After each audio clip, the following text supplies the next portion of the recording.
Hi everyone, in this video we are going to be writing a system of inequalities to describe the shaded graph. Well, if you notice we have a triangle, so that means this system is going to have three inequalities.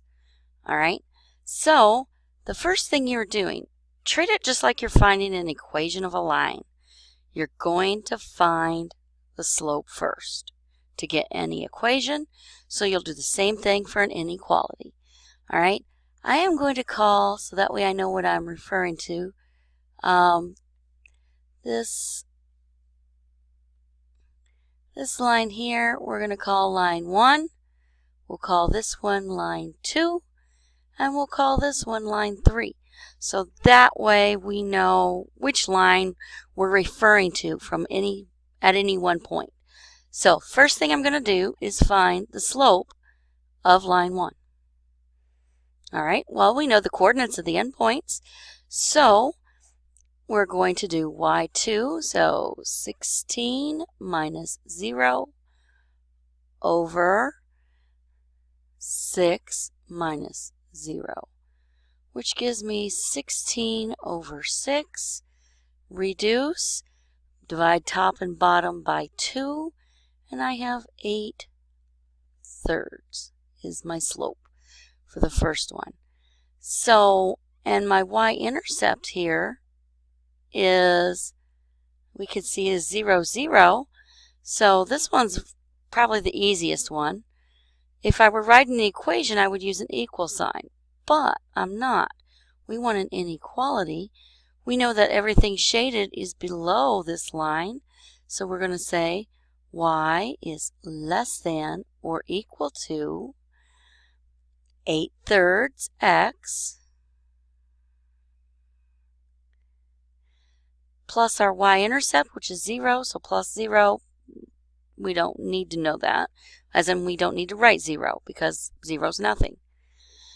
So this is our equation 1 right here, our inequality 1, excuse me. Now let's do number 2. Number 2 is a little bit trickier. Okay, we know the slope, so as then we can figure out the slope. How? Slope formula, so the slope of 2, slope of line 2. We'll call this first point and this second point. So we could say 16 minus 0 over 6 minus 13. Well, 16 minus 0 is 16. And then 6 take away 13, 7, negative. So negative 7. So we have negative 16/7. Now, how can we find the equation of the line, or should I say inequality? Use your point slope formula. Y minus y sub 1 equals m times x minus x sub 1.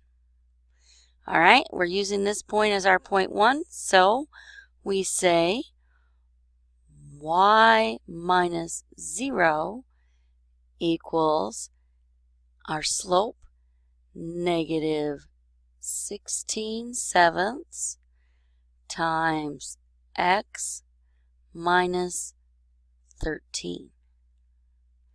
Well, here we'll clean this up.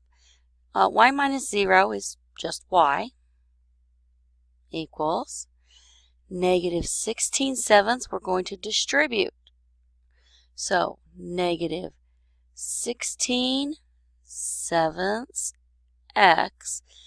Now, we can't really, well,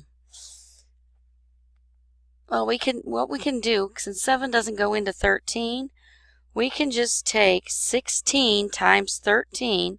It's going to give us a nice big number here. Let's see, 16 times 13 gives us 208. We have a negative times a negative, which gives us a plus. It's 208 over 7. multiply numerator times numerator. So we could write this as 13 over 1, denominator times denominator. All right, now we need to change this to an inequality. How can we do that? Well, if we look, it's shaded below. How do I know? Everything is below. So let's write our inequality. Y is less than, and we need to underline our symbol just like we need to here. Why? Because we have solid lines. So less than or equal to negative 16/7 x plus 208/7.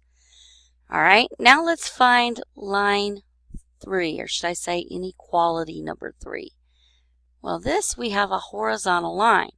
Makes it much easier. Where does this cross the y-axis? At 0. So we would say y, it's shaded above, so we say greater than or equal to 0. So our system of inequalities then is going to be our line 1, y is less than or equal to 8/3 x. Line inequality 2, y is less than or equal to negative 16/7 x plus 208/7. And then inequality number 3, y is greater than or equal to 0. Here is our system right here. All right, have fun with these.